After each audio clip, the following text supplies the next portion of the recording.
នេះគឺជាលទ្ធផលដែលយើងទទួលបានចេញពីការដែលយើងទិញ meme coin នៅក្នុង early bird ឬក៏យើងអាចនិយាយបានថាទិញនៅពេលដែលវាទើបតែ launching អញ្ចឹងយើងទទួលបាននៅ profitable ច្រើនដូចជាបងប្អូនទាំងអស់គ្នាដែលបានឃើញនៅក្នុងវីដេអូនេះអញ្ចឹងគឺថាតើតើជាមួយនឹង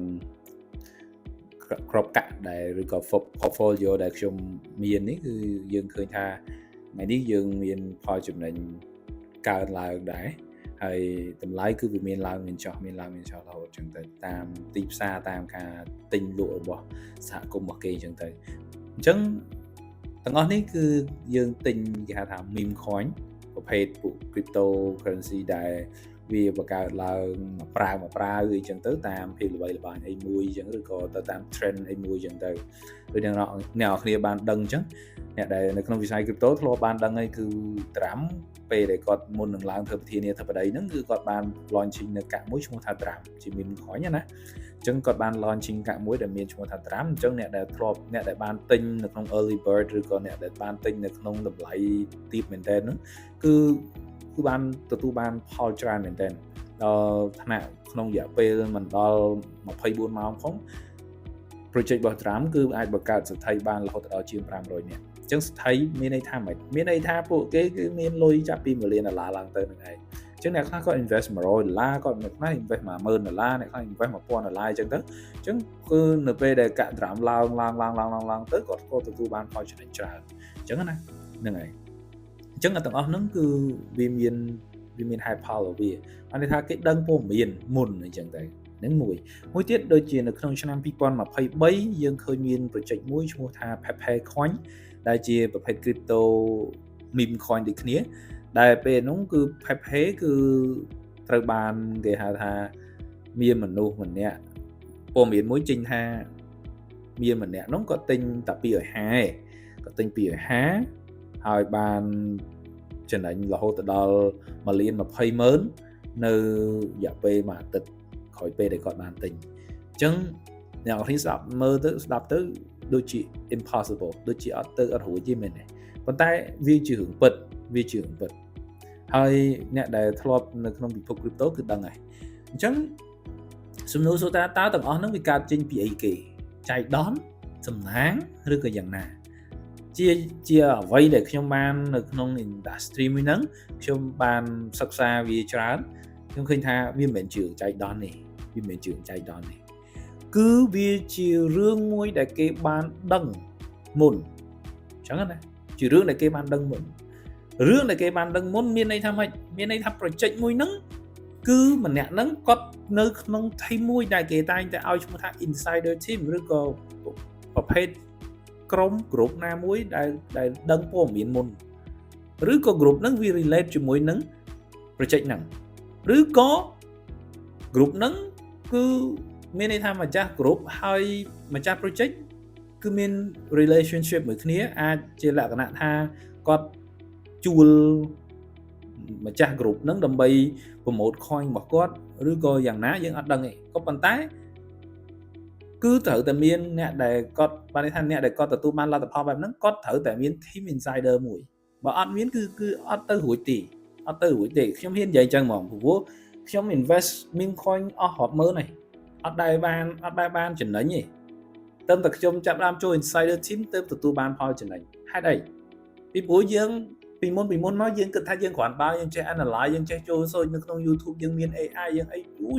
យើងគិតថាយើងគ្រាន់បើមកmàក៏ប៉ុន្តែចុងក្រោយគឺលុយ investor គឺដាក់ទៅបាត់អញ្ចឹងក្រោយមកខ្ញុំក៏ចាប់ដើមគិតទៀតដែរថាចុយមិនបានដាក់ទៅបាត់ចឹងវាមិនដែលអត់បានមកបញ្ចេញសោះអត់បានមែនបងប្អូនអត់ដែលបានមកបញ្ចេញសោះ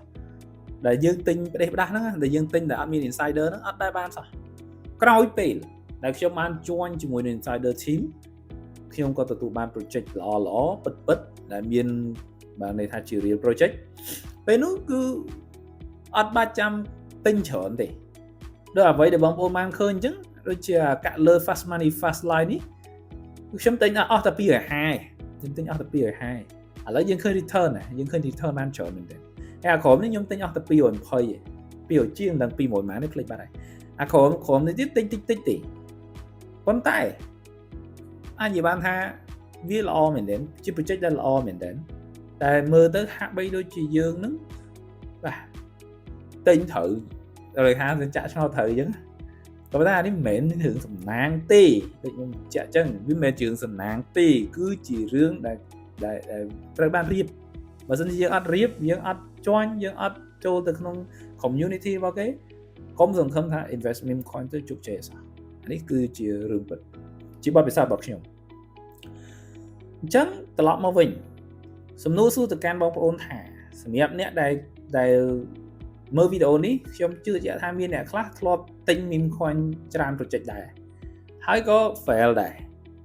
ហើយដែលគិតថា meme coin គឺ scam ត្រូវវា meme coin គឺ scam ដោយសារអីដោយសារតែនៅក្នុងពិភព crypto ហ្នឹងនៅក្នុងពិភព meme coin ហ្នឹងគឺវា fully of scam គឺវាមិនមានបានន័យថា project ទាំងអស់គឺ scam ខ្លាំងណាស់99% នៃ project នៅក្នុង crypto នៅក្នុង meme coin គឺ scam អញ្ចឹងបើយើងអត់មាន insider team ទេកុំរំពឹងកុំសម័យថាបានលទ្ធផលជាទីកប់ចិត្តសោះបានទិញ$100បាន300វិញហ្នឹងបានតែបើថាចង់ឲ្យឡើង10000អីទៅរួចទេខ្ញុំថតអស់ឆ្លងកាត់អស់ហើយខ្ញុំ invest $100ដាក់ទៅឃើញឡើងដាក់ថែមមានណាដាក់ថែមហ្នឹងហើយគឺអស់ហ្នឹងឯងហ្នឹងអញ្ចឹងណាហ្នឹងហើយអញ្ចឹងសម្រាប់បងប្អូនយើងដៃថ្មីអ្នកដែលអត់ទាន់យល់អំពីវិស័យ crypto ច្បាស់ឬក៏អ្នកដែលស្គាល់ហើយតែមិនដឹងថា join community នៅកន្លែងណាមិនទាន់ដឹងថាគួររៀនរបៀបម៉េចគួរ invest របៀបម៉េចគួរធ្វើរបៀបម៉េចខ្ញុំសូមណែនាំបងប្អូនទាំងអស់គ្នាចូលរួមនៅក្នុង group របស់ពួកយើងដែលជា group មួយដែលខ្ញុំបានចរចាជាមួយនឹង insider team របស់ពួកយើងហើយថាពួកគេប្រាប់មកថាបើសិនជាក្នុងករណីខ្ញុំមាន team ខ្ញុំមាន insider team ដែលជា active user ខ្ញុំអាចមានសិទ្ធិនៅក្នុងការស្នើចូលនៅក្នុង insider team របស់ពួកគេបានន័យថាអាចឲ្យសមាជិករបស់ខ្ញុំដែលមាននៅក្នុង team ហ្នឹងនៅក្នុង group ហ្នឹងចូលទៅក្នុង insider team របស់គេបានន័យថាក្រោយពេលដែលគេ launching project គឺគេនឹងបោះ signal ឬក៏បោះ contract address មកឲ្យយើងដើម្បីធ្វើការទិញអញ្ចឹងណាអញ្ចឹងខ្ញុំបានចរចាហើយក៏ជោគជ័យដែរហើយគេកំណត់ពេលឲ្យរយៈពេល3ខែបើសិនជាក្នុងកំឡុងពេល3ខែហ្នឹងអត់បាន member ដែល active 500នាក់ដែលជា member VIP ទេគឺគេអត់ឲ្យយើងនេះទេគេអត់ឲ្យ insider team នឹងមកទៀតទេអត់ឲ្យ insider signal នឹងមកទៀតទេព្រោះខ្ញុំដោយសារតែខ្ញុំមុននឹងខ្ញុំ join ហ្នឹងគឺខ្ញុំបានស្គាល់គេហើយគេអ្នកដែលនៅខាងក្រៅហ្នឹងគឺគេព្យាយាមបោះ signal ហ្នឹងមកឲ្យតែបើសិនជាអ្នកនរគ្នាចង់បានអាហ្នឹងដែរបើតើអ្នកនរគ្នាហ្នឹងចូលរួមមួយគ្នាបាទចូលរួមនៅក្នុង group របស់យើងអ្នកនរគ្នានឹងទទួលបាននៅ insider team ទទួលបាននៅអា group បានន័យថាទទួលបាននៅ contract address ទាំងអស់ហ្នឹងដើម្បីយកមកធ្វើការទិញនៅក្នុង early bird ដូចគ្នាអញ្ចឹងតើតើជាមួយនឹងការ join VIP group គឺខ្ញុំអត់ free ទេដោយសារអីបានខ្ញុំអត់ free ពីព្រោះបើ free ខ្ញុំនឹងមិនទទួលបាន member ដែលពិតប្រាកដទេខ្ញុំនឹងទទួលបាន member ដែល high ដែល member ដែលចង់តែមួយឆាវ member ដែលគេហៅថាអត់គុណភាពអញ្ចឹងសម្រាប់អ្នកដែល join insider group របស់ខ្ញុំអ្នកនរគ្នាត្រូវចាយលុយ$99អញ្ចឹង$99អ្នកនរគ្នាអាចមានអភ័យឯកសិទ្ធិនៅក្នុងការ join នៅក្នុង group ហ្នឹងបានមួយខែអញ្ចឹងក្នុងកំឡុងពេលមួយខែហ្នឹងអ្នកនរគ្នានឹងទទួលបាន signal ជាប្រចាំអាចនិយាយបានថាគេបោះមកប៉ុន្តែអាហ្នឹងតតែយើង500នាក់បានមាន signal មកហើយខ្ញុំនឹងព្យាយាម build 500នាក់ហ្នឹងឲ្យចេញ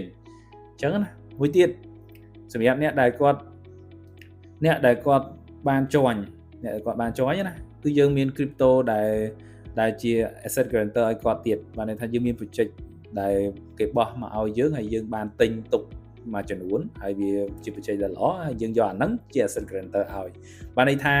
$99ដែលបងប្អូន join ហ្នឹងយើងនឹងបោះក្របកាក់ដែលមានតម្លៃស្មើនឹង$99ហ្នឹងទៅឲ្យបងប្អូនវិញ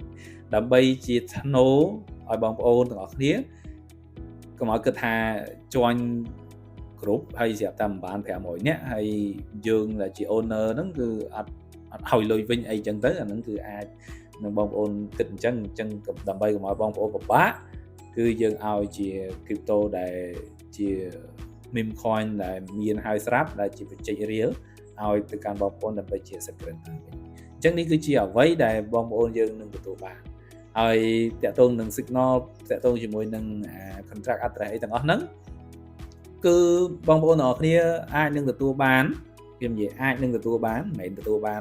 100% អាចនឹងទទួលបានចន្លោះពី3ថ្ងៃទៅមកន័យថាក្នុងមួយថ្ងៃ3ថ្ងៃមួយអាទិត្យហ្នឹងអាចនឹងទទួលបាន3ទៅ5 project អីចឹងទៅ